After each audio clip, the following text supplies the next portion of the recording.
बात करेंगे कि क्या एक्सेसिव प्रोटीन इंटेक किडनी को डैमेज करता है। तो सबसे पहले बात तो एक्सेसिव प्रोटीन इंटेक है क्या।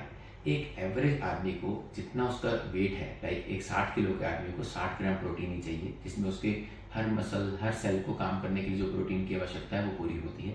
अगर आप हैवी एक्सरसाइज करते हैं या बॉडी बिल्डिंग करना चाहते हैं या जिमिंग करना चाहते हैं तो उसकी मात्रा बढ़ा के हमें कभी कभी 1.5 ग्राम तक ले जानी पड़ती है, या मैक्सिमम 2 ग्राम पर डे तक for a heavy gymmer, for a bodybuilder they are allowed, but under supervision. फिर हमारे जो किडनी है उसकी एक क्षमता है, बहुत हैवी प्रोटीन के साथ कुछ स्टडीज़ ने ये बताया कि हमारी प्रोटीन फिल्ट्रेशन की कैपेसिटी जो है वो टूट जाती है और प्रोटीन जो हमारे यूरिन के रास्ते निकलने लगता है अगर हम बहुत हैवी प्रोटीन डाइट लेते हैं तो। और अगर आप प्री डिस्पोज्ड हैं, लाइक डायबिटिक है, हाइपरटेंशन है, तो ये बहुत जल्दी होता है। या आप पहले से प्री एग्जिस्टिंग किडनी पेशेंट है, उनके लिए तो ये बहुत ज़्यादा हार्मफुल है कि आप बहुत हाई मात्रा में प्रोटीन लें, बिकॉज किडनी की ऑलरेडी कैपेसिटी नहीं है तो वो इतनी मात्रा में फिल्टर नहीं कर पाती। ओवर फिल्ट्रेशन से इंजरी किडनी सेल को होती है, किडनी सेल डैमेज होगा तो आपका क्रिएटिनिन बढ़ने लगता है, तो दैट इज ए साइकिल। सबसे पहले जो लक्षण आएंगे वो प्रोटीन पेशाब में लीक के आएंगे कि आपको यूरिन में झाग दिखने लगेगी। फिर हम जब यूरिन टेस्ट करेंगे तो उसमें यूरिन की प्रोटीन भी दिखने लगेगा। कभी कभी वो इस रेंज तक पहुंच जाता है कि 3 ग्राम 4 ग्राम प्रति डे के हिसाब से प्रोटीन लीक देखा हमने।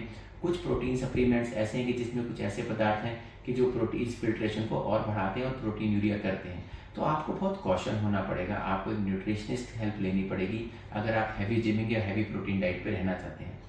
On the contrary some studies have said कि अगर आप बहुत हेल्दी हैं तो उसमें प्रोटीन मात्रा ज़्यादा लेने से किडनी पे प्रभाव नहीं पड़ा, बट अगर आप किडनी पेशेंट या बीपी या डायबिटिक पेशेंट थे उन पे किडनी पे प्रभाव पड़ा।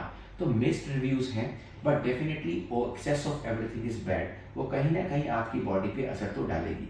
तो आई विल सजेस्ट, जो बहुत हैवी जिमर हैं, जो बहुत एक्सरसाइज करके बॉडी बिल्डिंग करना चाहते हैं, उनको right amount and right type of protein, दोनों बहुत इंपॉर्टेंट बातें हैं। इसलिए they should higher a nutritionist, they should have a good dietitian which is qualified, so that she or he can guide कि what kind of protein should be included, how much calories, how much fat and what protein content should be there, so that they get their goals complete। but ऐसा ना हो कि आप इतना over access होते हैं या इस तरह के प्रोटीन खा लें कि बाद में किडनी पेशेंट बन के प्रेजेंट करें, तो वो तो आपके लिए बिल्कुल भी अच्छा नहीं है। तो इसलिए प्रोटीन की मात्रा जितनी आपको बताई उतना सेवन करने में कोई हार्म नहीं है। बियॉन्ड दैट ज़्यादा लेने से किडनी पे प्रभाव आ सकता है। और टू कंक्लूड, अगर आप डायबिटिक हाइपरटेंशन है तब तो देयर इज अ क्वेश्चन कि आप एक्सेस प्रोटीन लें, तो I will suggest no, just start checking your urine for microalbuminuria if you are diabetic और हाइपरटेंशन, कि पहले देख लें कि माइक्रो एल्बुमिन तो लीक नहीं होने लग गया, that is an early stage of renal involvement. तो उनको तो प्रिकॉशन तभी से लेनी पड़ेगी। अगर आपका क्रिएटिनिन बढ़ गया है तो उनको भी प्रिकॉशन तभी से लेनी पड़ेगी। अर्ली प्रिकॉशन लेने से आपकी किडनी बहुत लंबी चल सकती है, प्रिकॉशन ना लेके और सिर्फ प्रोटीन खाने से आपकी किडनी बहुत जल्दी डैमेज में जा सकती है। तो इसीलिए अपने आप को इंडिविजुअल इवैल्यूएट करना ज़रूरी है कि आप किस कैटेगरी में आते हैं और उस हिसाब से अपने प्रोटीन इंटेक को डिसाइड करें। बट एवरेज मैन के लिए मैं बताऊंगा कि 1 ग्राम प्रति किलो पर डे आप प्रोटीन आराम से ले सकते हैं, जिसमें आपकी हेल्थ मेंटेन रहेगी, न्यूट्रिशन मेंटेन रहेंगे, बॉडी के सेल अच्छा फंक्शन करेंगे। Thank you.